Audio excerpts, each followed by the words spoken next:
Welcome to an Achieving Science video. This video is all about equations and calculations. In this video we are going to use the chemical reaction between aluminium and oxygen as our example. So the reaction between aluminium and oxygen produces aluminium oxide, and this can be summarised in a simple equation where Al reacts with O2 to produce Al2O3. Now the first thing you should notice when writing this equation is that it isn't balanced, because there isn't enough aluminium or oxygen in the reactant to produce the Al2O3 product. Therefore we need to balance it, so pause the video if you want to try it by yourself. To balance it, we need to produce 2 moles of aluminium oxide, using 3 moles of oxygen and 4 moles of aluminium. This equation therefore shows that 4 moles of aluminium reacts with 3 moles of oxygen to produce 2 moles of aluminium oxide.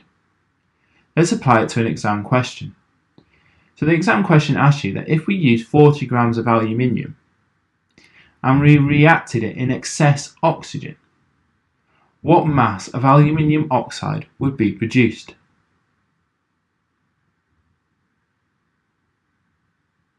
Now, using this information, the first thing you can do is you can ignore the oxygen.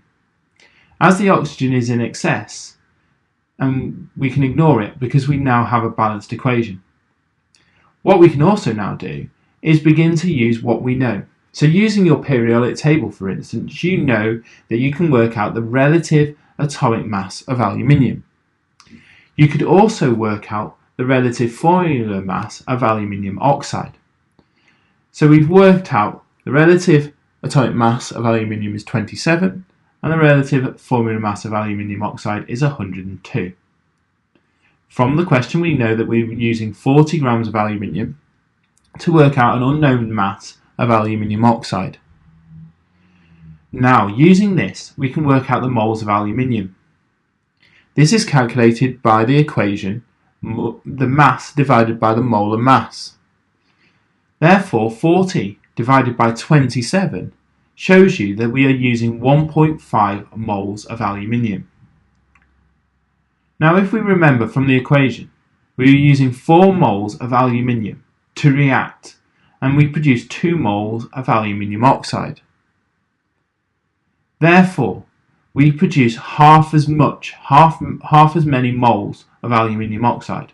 So if we begin with 1.5 moles of aluminium, that would mean that we produced 0.75 moles of aluminium oxide.